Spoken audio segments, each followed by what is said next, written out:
ദിലീപ് കുമാർ പ്രതിപക്ഷ നേതാവായി പിണറായി വിജയൻ വരുന്നു. അദ്ദേഹം ആദ്യമായിട്ടാണ് ഇങ്ങനൊരു കുപ്പായം അണിയുന്നത്. ആദ്യമായിട്ടാണ് പിണറായി വിജയൻ പ്രതിപക്ഷ നേതാവാകുന്നത്. നേരത്തെ 2016 ആദ്യമായി മുഖ്യമന്ത്രിയായതുപോലെ തന്നെ ആദ്യമായി പ്രതിപക്ഷ നേതാവ് 2026 ആവുന്നു എന്ന സവിശേഷതയാണ്. ഈ പ്രതിപക്ഷത്തെ സംഖ്യ വളരെ ചെറുതാണ്. 35 MLA-മാർ മാത്രമാണ് പ്രതിപക്ഷ നിരയിലുള്ളത്.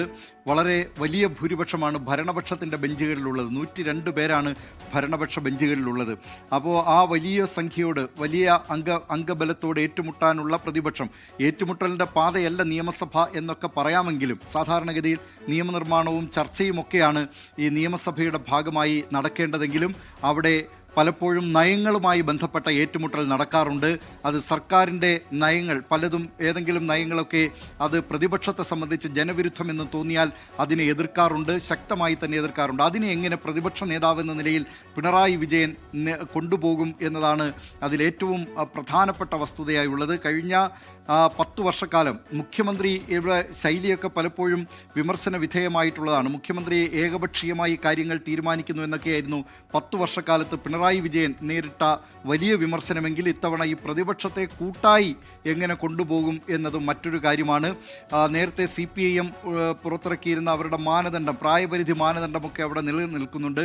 അതൊക്കെ ഇന്ന് വീണ്ടും പിണറായി വിജയന് വേണ്ടി മാറ്റിവെക്കുന്നതിനാണ് CPIM സംസ്ഥാന സമിതിയിൽ സാക്ഷ്യം വഹിച്ചിട്ടുള്ളത്. അതായത് പിണറായി വിജയൻ്റെ നയങ്ങൾ അത് ഏതെങ്കിലും തരത്തിൽ CPIM-ന്റെ പരാജയത്തിന് കാരണമായിട്ടുണ്ടോ എന്നത് സംബന്ധിച്ച വിശദ പരിശോധന സംസ്ഥാന സമിതിയിൽ ഉണ്ടാകാനിടയില്ല. അതേസമയം ഇപ്പോൾ പുറത്തുവരുന്ന വാർത്തകൾ പ്രകാരം PK ശ്യാമളയുടെ സ്ഥാനാർത്ഥിത്വം അടക്കമുള്ള കാര്യങ്ങൾ അത് സംസ്ഥാന സമിതിയിൽ വലിയ വിമർശനത്തിനിടയാക്കിയിട്ടുണ്ട് എന്നാണ്. CPIM സംസ്ഥാന സെക്രട്ടറി MV ഗോവിന്ദൻ്റെ ഭാര്യയെ മത്സരിപ്പിക്കുന്നു തളിപ്പറമ്പിൽ എന്നത് അത് മറ്റു മണ്ഡലങ്ങളിലും CPIM-ന്റെ പ്രതിരോധത്തിലേക്ക് കൊണ്ടുപോകുന്നതിന് ഇടയായിട്ടുണ്ടെന്നാണ്. അതിൽ PK ശ്യാമളയുടെ സ്ഥാനാർത്ഥിത്വത്തെ സംബന്ധിച്ച് വലിയ വിമർശനം നമ്മളുടെ ഭാഗത്ത് നിന്ന് അങ്ങനെ ഉണ്ടാകേണ്ട കാര്യമില്ല. കാരണം PK ശ്യാമള വലിയ ഈ പരിചയമുള്ള ഒരു നേതാവ്, പല സംഘടനകളും, ജനാധിപത്യ മഹിളാ അസോസിയേഷൻ, DYFI തുടങ്ങിയവയിലൊക്കെ ഉണ്ട്. പക്ഷേ CPIM സംസ്ഥാന സെക്രട്ടറിയുടെ ഭാര്യ എന്ന ഒരു ഘടകം അത് പൊതുജനം വിലയിരുത്തുന്ന കാര്യങ്ങളിൽ ഒന്നാണ്. അതിൽ അങ്ങനെയൊരു നിർദ്ദേശം ഉയർന്നു വരുമ്പോൾ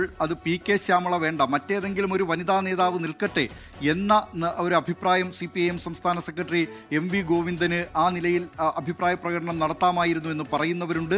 ഏതായാലും സംസ്ഥാന സമിതിയിൽ ആ വിമർശനവും ഉയർന്നു വന്നിട്ടുണ്ട്. ഇനി ഈ പ്രതിപക്ഷത്തെ ദുർബലമായ അംഗസംഖ്യയുള്ള, അതേസമയം സർക്കാരിനെതിരെ വലിയ കടന്നാക്രമണം നടത്താൻ കഴിയുന്നവരാണ് ഈ ജനപ്രതിനിധികളായി LDF-ന്റെ ഭാഗത്ത് നിന്നുള്ളവർ എന്നൊക്കെ പറയുന്നുണ്ട്. അതൊക്കെ കാലം തെളിയിക്കട്ടെ, വരും ദിവസങ്ങൾ അതൊക്കെ തെളിയിക്കട്ടെ. ഏതായാലും ആ പ്രതിപക്ഷത്തെ നയിക്കാനുള്ള വലിയ ഉത്തരവാദിത്വമാണ് ഇപ്പോൾ പിണറായി വിജയന് വന്നു ചേർന്നിരിക്കുന്നത്.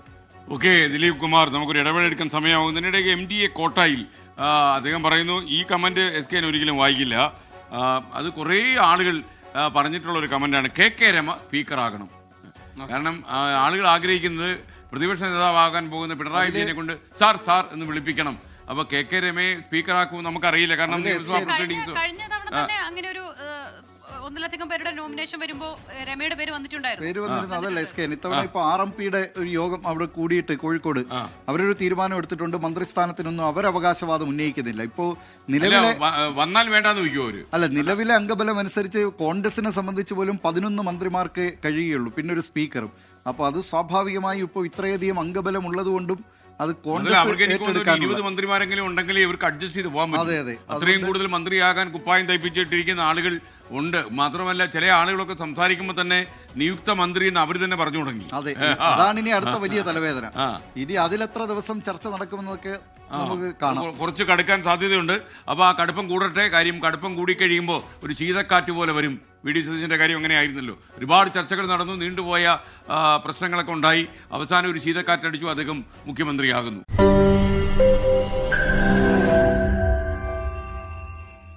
ലോകത്തെവിടെയായാലും ഏത് സമയത്തും 24 വാർത്തകളും ഓഗ്മെന്റഡ് റിയാലിറ്റി പാക്കേജുകളും എക്സ്പ്ലെയിനറുകളും വിശദമായി കാണാൻ ഞങ്ങളുടെ YouTube ചാനൽ നിങ്ങൾക്ക് സബ്സ്ക്രൈബ് ചെയ്യാം.